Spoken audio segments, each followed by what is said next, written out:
Sebagaimana dijelaskan dalam Undang-Undang Nomor 25 Tahun 1952 tentang Perkoperasian, bahwa koperasi adalah badan usaha yang beranggotakan orang seorang atau badan hukum koperasi dengan melaksanakan kegiatan berdasarkan prinsip koperasi, sehingga sebagai gerakan ekonomi rakyat yang berdasar atas asas kekeluargaan.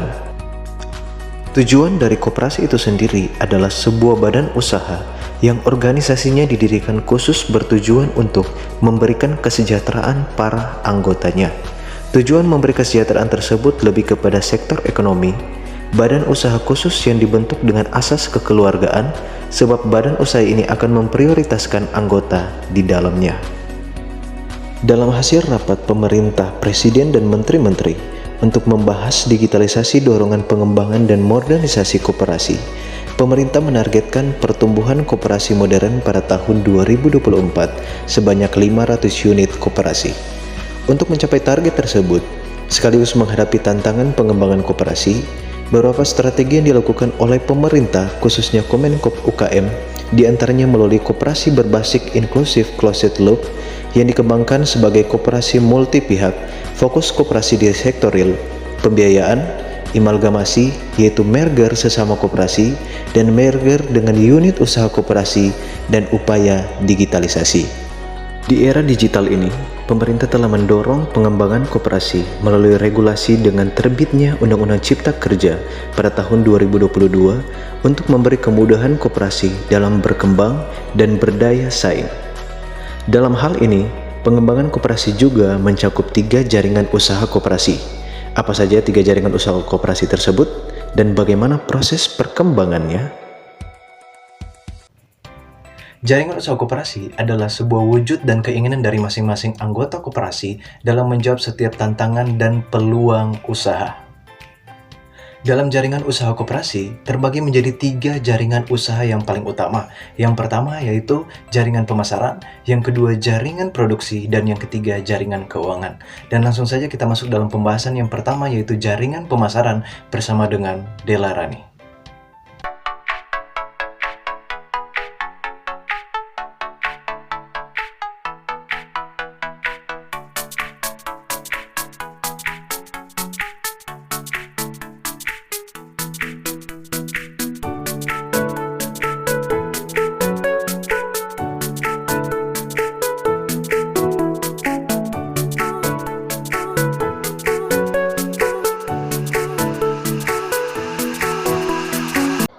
Baiklah, saat ini saya sudah bersama-sama dengan Saudari Della sebagai pemilik jaringan usaha pemasaran dalam area transportasi. Namun sebelum itu saya akan mau bertanya kepada Saudari Della, apa sebenarnya jaringan usaha pemasaran di bidang transportasi ini? Nah, lalu bagaimana aktivitas jaringan pemasaran itu? Dan yang terakhir, apa sih perbedaan antara distribusi juga transportasi? Oke, langsung saja. Jaringan pemasaran itu merupakan istilah yang menggambarkan tentang struktur pemasaran. Nah, struktur pemasaran itu digunakan oleh beberapa perusahaan sebagai bagian dari strategi pemasaran. Yang kedua, untuk keberhasilan dalam pemasaran produk dan layanannya, UMKM perlu memiliki jaringan pemasaran yang handal, yang selalu siap menyerap produk dan layanan UMKM dengan volume, harga, dan waktu yang tepat atau membantu kegiatan pemasaran. Dengan demikian, jaringan pemasaran ini dapat terdiri dari jaringan inti dan penunjang. Jaringan inti dapat terdiri dari para perantara pemasaran seperti grosir, pengecer, agen, dan perantara pemasaran lainnya. Sedangkan jaringan penunjang yaitu lembaga atau pihak ketiga yang berperan sebagai penunjang kesuksesan pemasaran seperti perusahaan atau lembaga yang bergerak dalam bidang promosi, ekspedisi, transportasi, informasi pasar, pembiayaan kegiatan pemasaran, memberikan jaminan dalam pemasaran, dan lain-lain. Lembaga-lembaga atau pihak ketiga tersebut dapat merupakan lembaga pemerintah, lembaga bisnis, dan lembaga lainnya. Sementara untuk pertanyaan yang ketiga, itu kan perbedaan distribusi dan transportasi. Kalau distribusi itu meliputi beberapa kegiatan seperti pengawasan pencatatan, proses pemesanan, dan transportasi. Sedangkan transportasi adalah suatu proses pemindahan barang dan manusia dari tempat asal ke tempat tujuan. Proses transportasi merupakan gerakan dari tempat asal atau tempat di mana kegiatan pengangkutan itu diakhiri. Ya, terima kasih. Berarti saat ini yang jaringan yang Saudari Dela lakukan atau gunakan adalah dari bagian transportasi ya. Seperti halnya dalam cuplikan video yang sudah kita lihat bahwa Dela ini sudah menjalankan tugasnya dalam bidang transportasi, yaitu angkutan kota atau angkot, dan itu dia lakukan dengan sangat baik. Baiklah, tadinya saya sudah bertanya kepada Saudari Dela bagaimana atau apa sih jaringan pemasaran ini, juga bagaimana aktivitas dari jaringan pemasaran ini, dan juga apa perbedaan dari distribusi dan transportasi. Dan tadi sudah dijabarkan oleh Saudari Dela, dan saat ini saya mau bertanya lagi kepada Saudari Dela. Nah, Anda kan menjalankan bisnis dalam bidang angkutan kota atau angkot. Nah, kapan Anda memulai bisnis ini?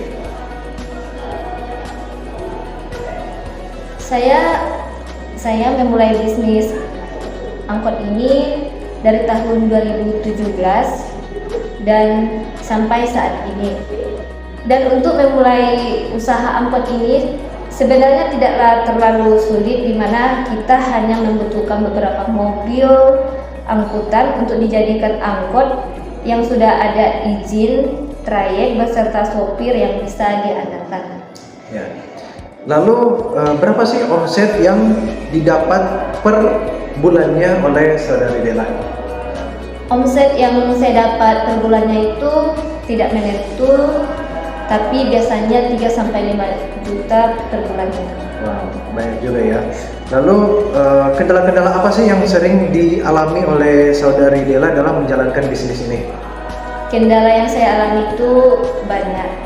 Yang pertama itu sudah banyak bermunculnya transportasi online seperti Gojek, ya, Grab juga, ada juga Maxim ya. Ya pokoknya lebih banyak diminati masyarakat lah. Yang kedua itu BBM naik. Oh iya, seperti saat ini BBM sedang naik ya.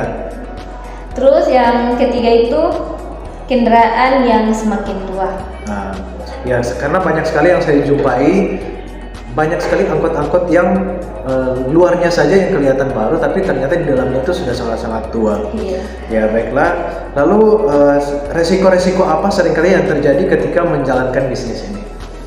Resiko yang sering terjadi itu biasanya banyak masyarakat yang tidak mau bayar dan lari begitu saja. Yang kedua itu tabrakan dan hal-hal yang merugikan. Seperti halnya kecelakaan ya, seperti yang merugikan banyak orang. Baiklah, terima kasih untuk Saudara Dela untuk berkesempatan untuk wawancara saat ini. Dan baiklah, tadi kita sudah mengetahui tentang jaringan pemasaran dalam bidang transportasi seperti yang dilakukan oleh seorang Saudari Dela. Ya, terima kasih Dela, dan sampai kita jumpa kembali lagi. Dalam jaringan pemasaran terdiri dari dua bentuk jaringan. Yang pertama, jaringan inti yang pemasarannya berbentuk grosir, pengecer, dan lain-lain. Sedangkan jaringan yang kedua yaitu jaringan penunjang yang bentuknya adalah lembaga dan di dalamnya pemasarannya yaitu perusahaan, transportasi, informasi, dan lain-lain. Selanjutnya kita masuk dalam jaringan usaha koperasi yang kedua, yaitu jaringan produksi atau jaringan operasi. Nah, kita akan belajar apa saja yang termasuk dalam jaringan ini, hal-hal apa saja yang patut kita pelajari dalam jaringan tersebut. Nah, sudah terhubung dengan saya, Saudara Foy. Silakan Foy, selamat sore. Baik, selamat sore, Pak Roy. Saya di tempat perabot, di mana di sini dijual beberapa perabotan rumah tangga. Ada lemari, ada kasur, dan di sini di tempat yang saya tempati adalah nampak ada meja dan berbagai bentuk lemari. Dan sebelum kita masuk pada pembahasan kenapa saya harus berdiri di sini, sesuai dengan permintaan Alroy, di sini saya harus menjelaskan apa itu usaha produksi. Usaha produksi adalah suatu bentuk usaha di mana memproduksi barang dan jasa yang dibutuhkan untuk dimanfaatkan dalam kehidupan sehari-hari. Di sini saya terhubung ataupun akan mempertanyakan kepada Mariani sebagai yang punya toko, di mana dia lebih jelas bagaimana sih sistem dalam memproduksi suatu barang. Lebih jelas, mari kita pertanyakan langsung. Baik, terima kasih. Selamat sore. Selamat sore. Baik, di sini saya boleh bertanya. Boleh. Bagaimana sih memproduksi suatu barang tuh? Gimana sih prosedur ya dalam memproduksi barang-barang yang ada di sini? Kita memproduksinya di sini dalam bentuk perakitan.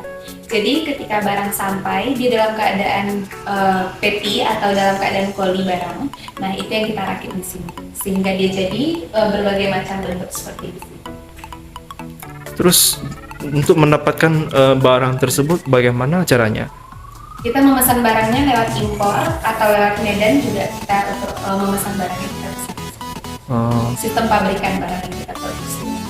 Misalkan sekarang kita pesan hari ini, seberapa lama kita harus menunggu barang tersebut? Kalau contohnya seperti barang impor, contohnya kayak lemari besi, meja kantor, kursi kantor, itu produksi pemesanannya itu di 2 mingguan. Karena minggu ya. makan waktu di ekspedisi. Tapi kalau misalnya seperti barang-barang yang tipe seperti ini, lalu yang tipe seperti ini, nah itu barangnya ready barangnya. Oh, ready barangnya. Iya, barangnya ready. Langsung ya. Iya. Lalu dalam memproduksi barang itu tentu ada kayak kendala-kendala ya. Apa sih bentuk kendalanya dalam mendapatkan suatu barang tersebut ya?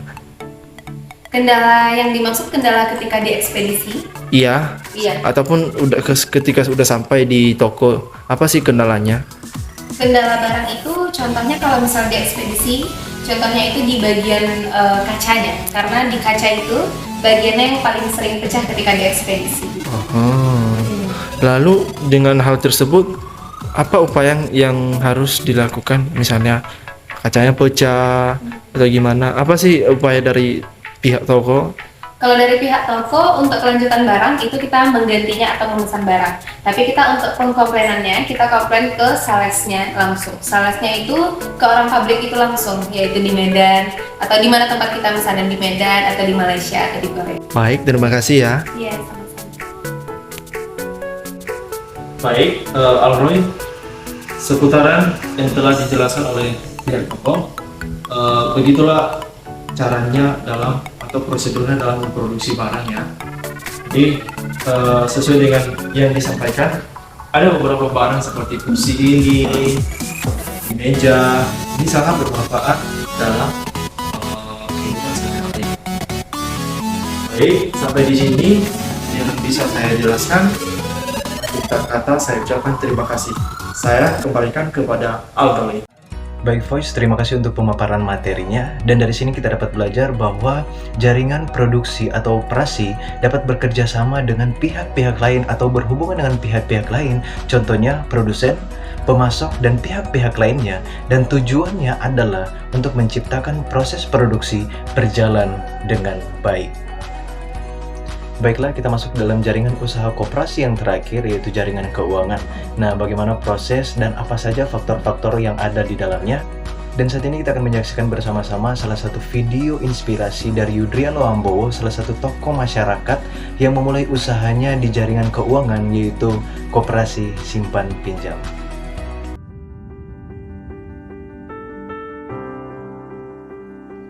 Perkenalkan, nama saya Yudrian Loambowo. Saya berasal dari Nias, tempatnya di Pulau Sairu. Saya bekerja di perusahaan Koperasi Simpan Pinjam, juga sebagai pemilik usaha tersebut. Saya memulai usaha Koperasi Simpan Pinjam sejak tahun 2017 dan sampai saat ini beroperasi dengan baik. Di samping saya menjalankan usaha tersebut, saya juga mengelola beberapa bidang usaha lain, salah satunya menjual online.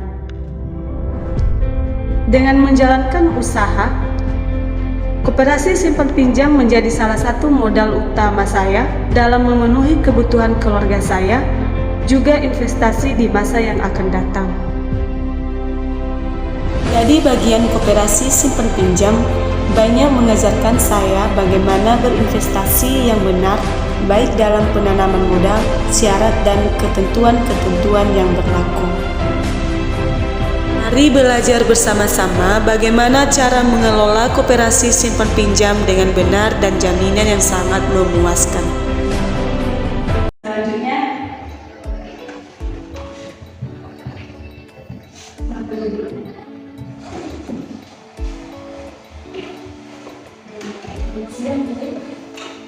Selamat siang kembali Bu, saya Natalisa Denahani. Saya di sini mau melakukan pengajuan pinjaman di Koperasi Simpan Pinjam. Nah, syarat menjadi anggota koperasi itu seperti apa? yang pertama sih keanggotaan bersifat perorangan dan bukan dalam bentuk badan hukum. Yang kedua, bersedia membayar pinjaman pokok dan simpanan wajib sesuai ketentuan. Yang ketiga, menyetujui anggaran dasar, anggaran rumah tangga, dan atau ketentuan yang berlaku dalam koperasi tersebut. Kalau syarat-syarat untuk melakukan pengajuan pinjaman itu seperti apa Bu? Yang pertama sih berstatus anggota atau calon anggota. Yang kedua, mengisi formulir pinjaman. Yang ketiga, menyerahkan fotokopi atau KTP suami istri apabila sudah menikah. Yang keempat, menyerahkan fotokopi kartu keluarga, rekening listrik, slip gaji dan alunan. Itu aja sih.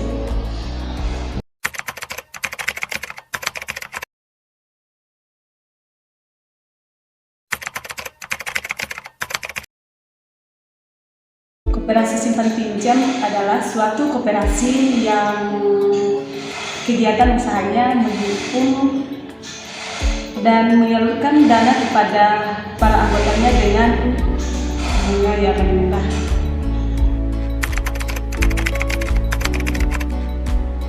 Syarat koperasi yang pertama, berstatus sebagai anggota dalam koperasi dan calon anggota koperasi. Yang kedua, mengisi formulir atau personal koperasi pinjaman dana.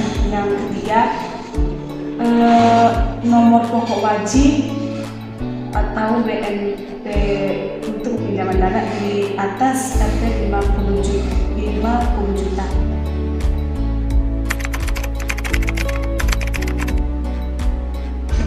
Dengan bergabung dalam Koperasi Simpan Pinjam dapat melatih para anggotanya dan mengenakan penghasilan dari pembagian SHU dan mendapat kemudahan dari produk dan layanan koperasi di tempat penyimpanan modal yang berakhir selama investasi.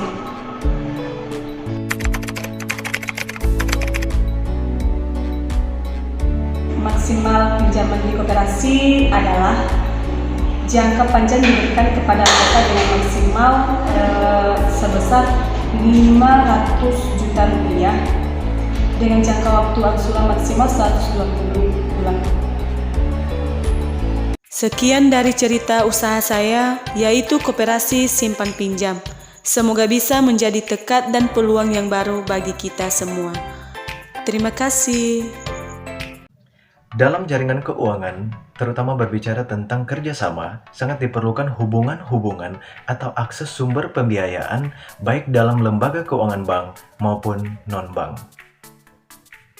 Baiklah, sekian dari pembahasan materi kami dari kelompok 4 tentang jaringan usaha koperasi. Hal-hal apa saja yang ada di dalamnya, biarlah semua yang sudah kami sampaikan bisa menjadi pedoman, bisa menjadi pembelajaran untuk kita semua mengenai jaringan usaha koperasi. Dan dari kami sebagai kelompok 4 yang ada mengucapkan terima kasih kepada Ibu Reni Respitu sebagai dosen pengampu mata kuliah perkoperasian, juga segenap kelompok 4 yang ada. Dari kami mengucapkan terima kasih, dan jika ada kesalahan dalam penyampaian materi, kritik dan saran yang membangun sangat kami perlukan untuk kesuksesan materi ini. Terima kasih.